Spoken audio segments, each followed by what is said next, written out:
ஆஸ்திரேலியாவின் லண்டன் ஹாரோ பகுதியில் தனித்து வாழும் தாயும் அவரது சிறுவயது மகனும் கோரமான தீ விபத்து ஒன்றில் தமது வாழ்நாள் சேமிப்புகள் மற்றும் உடைமைகள் அனைத்தையும் இழந்துள்ளனர்.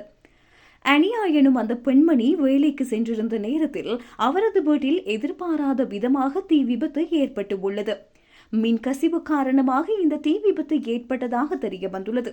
அதிர்ஷ்டவசமாக அனியாவும் அவரது மகன் ஜேம்ஸும் விபத்து நடந்த நேரத்தில் வீட்டில் இல்லாததால் உயிர் தப்பியுள்ளனர். உயிர் தப்பினாலும் அவர்கள் வசித்து வந்த வீடு முற்றிலும் எரிந்து சாம்பலாகியுள்ளது. உடுத்தியிருந்த ஆடைகளை தவிர மற்ற அனைத்து உடைகள், வீட்டு உபயோகப் பொருட்கள் மற்றும் அத்தியாவசிய தேவைகள் தீக்கிரையாகியுள்ளன. சிறுவன் ஜேம்ஸின் பொம்மைகள் முதல் அன்றாட தேவைகள் வரை அனைத்தும் அழிந்துவிட்டதாக கூறப்படுகின்றது.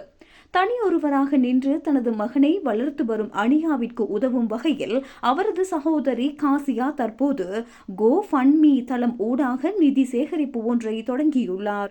அனியா எப்போதும் மற்றவர்களுக்கு உதவி செய்யும் குணம் கொண்டவர்.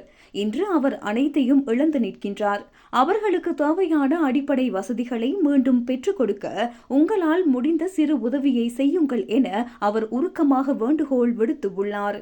இந்த செய்தி ஹாரோ பகுதியில் வசிக்கும் மக்கள் மத்தியில் பெரும் சோகத்தை ஏற்படுத்தியுள்ளது.